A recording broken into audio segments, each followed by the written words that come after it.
Ilmu yang satu ini emang gak ada mata pelajarannya di bangku sekolah dasar, menengah, sampai atas. Tapi disadari atau enggak, kegunaan ilmu inilah yang kita pakai bahkan dari sejak kita membuka mata. Ya, bayi yang nangis adalah cara buat dapetin apa yang dia mau. Begitu juga ngerayu orang tua untuk kasih uang jajan lebih. Atau sampai dewasa nanti ketika berusaha jadi calon presiden yang bakal merintah satu negara, semua dipelajarin di sini di ilmu tentang bagaimana orang dapetin kekuasaan, tentang gimana sebuah negara ngatur jutaan orang dengan beragam kebutuhan agar semua bisa senang. Siapkan 1000 taktik untuk belajar ilmu politik.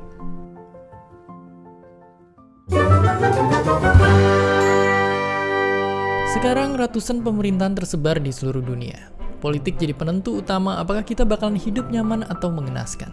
Dan gak cuma sebagai warga salah satu negara, tapi juga sebagai penduduk dunia ataupun di dalam lingkungan kerja dan keluarga. Politik itu cara untuk kita bikin perubahan untuk sesuatu yang kita anggap gak adil. Tapi tiap orang wajar kalau punya pemahaman yang beda-beda tentang keadilan. Dan dari sana, merjuangin pandangan politik yang beda-beda. Di masa depan, ilmu politik bakal terus berkembang. Kalau di episode sosiologi kita tahu sekarang udah bisa ngamatin banyak orang sekaligus, cara itu pula yang dipakai sama ilmu politik. Biar gampang, coba bayangin di zaman sekarang dari identitas sampai data tentang apa yang kita suka, tonton, baca, dan lihat setiap hari bisa dianalisis dan dimanfaatin untuk kepentingan kebijakan politik. Di satu sisi, itu terlihat ngemudahin. Tapi gimana kalau cara ini dipegang oleh orang yang salah? Inilah yang jadi PR buat kita yang mau belajar ilmu ini. Sebuah PR untuk jadi calon-calon pengamat politik, peneliti, akademisi, jurnalis, atau bahkan anggota sebuah partai politik. Kan disadari atau enggak, semua hidup kita diatur sama kebijakan politik. Kalau sampai sekarang kita masih nggak peduli, siapa yang nyelamatin kita ketika hidup kita diatur sama orang yang salah? Power tends to corrupt and absolute power corrupts absolutely. Sepanjang sejarah, ilmu politik banyak ngerekam gimana pemimpin politik yang gunain kekuatannya untuk kebaikan, bikin negara makmur dan tentram. Tapi ada pula yang pakai itu buat nguasain daerah-daerah lain, merebut batas-batas wilayah dan menjajah mereka. Daratan terlihat jadi pecahan-pecahan milik negara tertentu. Padahal, lebih dari itu, di balik garis imajiner yang ada di peta, dataran bumi menyimpan rahasia yang banyak digali. Dan ilmu inilah yang mengungkapkannya.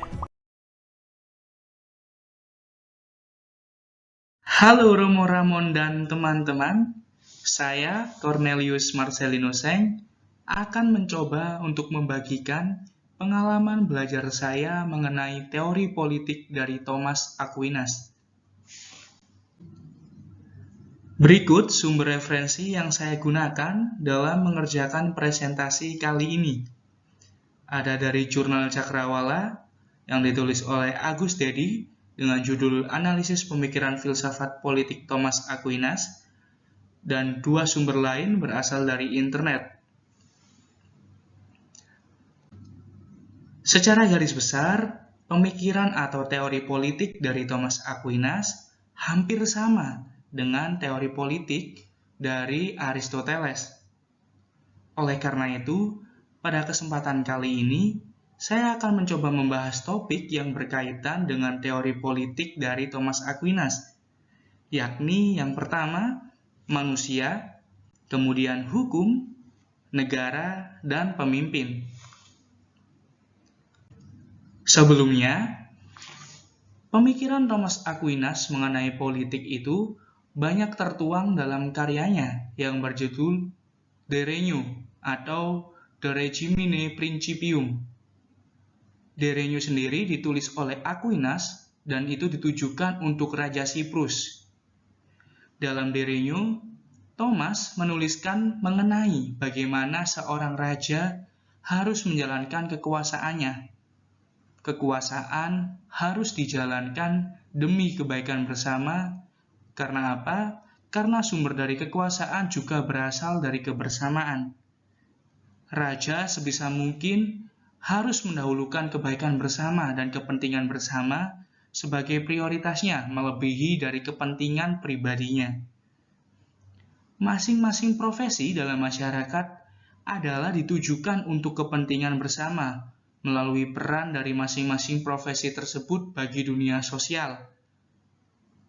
Singkatnya, dalam The Reign atau tulisan yang ditujukan untuk Raja Siprus ini, Thomas Aquinas ingin mengatakan bahwa raja atau pemimpin disebut sebagai pemimpin ketika ada rakyat, ketika ada orang yang dipimpin, karena disitulah raja atau pemimpin ini akan dilihat sebagai pemimpin. Kemudian kita masuk pada bagian manusia. Di sini saya mau menjelaskan bahwa politik dari Aquinas berkaitan dengan etika. Hal ini berarti bahwa pengandaian pertamanya juga harus dimulai dari manusia. Thomas menyatakan bahwa manusia itu, selain rasional atau berakal budi, juga adalah makhluk sosial atau homo socius. Bagi Thomas Aquinas sendiri, manusia membutuhkan interaksi dan kerjasama dengan manusia lain untuk memenuhi kebutuhan hidupnya.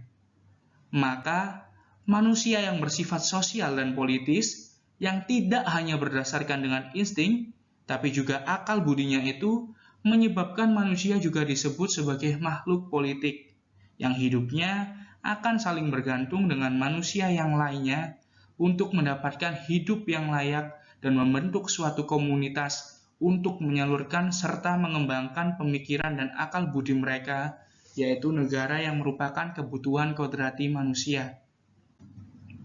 Kemudian hukum. Secara garis besar, menurut Thomas Aquinas, terdapat 4 hukum yang mengatur kehidupan manusia, yakni hukum ilahi, hukum positif ilahi, hukum kodrat, dan hukum positif manusia. Negara sebagai wadah untuk memenuhi kebutuhan kodrati manusia harus berdasar pada hukum. Hukum ilahi berkaitan dengan keteraturan alam semesta yang sudah ada, dan hukum positif ilahi berkaitan dengan hukum tertulis tertentu pada suatu agama. Sebagai contoh, untuk mempermudah adalah 10 perintah Allah ataupun syariat Islam.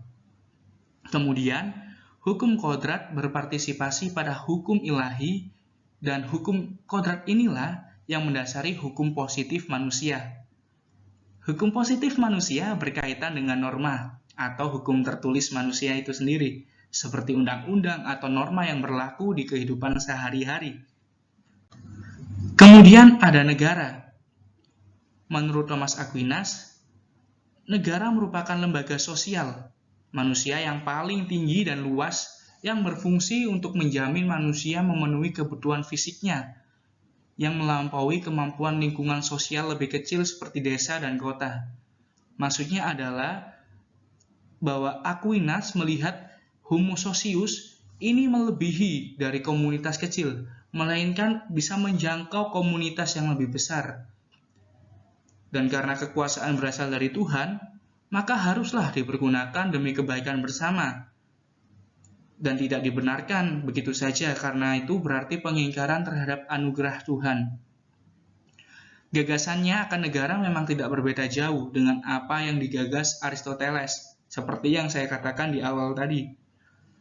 Setidaknya, hal tersebut dapat dilihat kesamaannya antara Aquinas dengan Aristoteles ketika menyangkut jumlah penguasa, yakni mereka menyarankan hanya 1 orang sebagai penguasa atau sebagai pemimpin. Tujuan yang hendak dicapai oleh negara, karena negara dipandang memiliki tujuan untuk kesejahteraan umum atau bonum commune. Dan inilah yang menjadi tujuan dari politik Thomas Aquinas, bonum commune, yang juga dapat dicapai melalui keutamaan-keutamaan yang dikembangkan oleh warga atau rakyatnya. Dan tentu pemimpin sebagai penguasa satu-satunya itu berkontribusi penuh dalam pengembangan keutamaan-keutamaan warganya itu sendiri. Berkaitan dengan pemimpin, Aquinas menyatakan bahwa pemimpin negara tersebut haruslah pemimpin yang memiliki kedekatan dengan Tuhan. Alasannya, tujuan akhir hidup manusia adalah kebaikan terhadap Tuhan. Atau dalam pertemuan kemarin, adanya visio beatifica. Dan yang paling penting adalah tujuan politik itu sendiri adalah kebaikan bersama. Maka Thomas mengidealkan hanya ada satu pemimpin, dan dia sarankan itu seperti raja dalam tatanan masyarakat. Dan sebagai pemimpin, ia harus bekerja demi kepentingan komunitas masyarakat, bukan hanya untuk kepentingannya sendiri. Pemimpin yang memperjuangkan hanya kepentingannya sendiri adalah tirani. Bagi Thomas, pemimpin tunggal itu lebih baik dibandingkan pemimpin kelompok. Dan dari sini dapat dilihat bagaimana Thomas menawarkan bentuk negara yang monarki, bukan yang tirani. Sebagai ringkasannya dan kesimpulannya, bahwa teori politik dari Thomas Aquinas itu bertujuan untuk kebaikan bersama atau bonum commune. Kemudian, adanya hukum, negara, dan pemimpin diandaikan harus dekat atau bersumber dari Tuhan. Untuk apa? Karena ini berkaitan dengan tujuan kebaikan bersama itu yang dicapai dengan keutamaan. Demikian yang bisa saya sampaikan dan saya bagikan kepada teman-teman. Saya mohon maaf jika ada salah kata dan salah perbuatan. Sekian, terima kasih.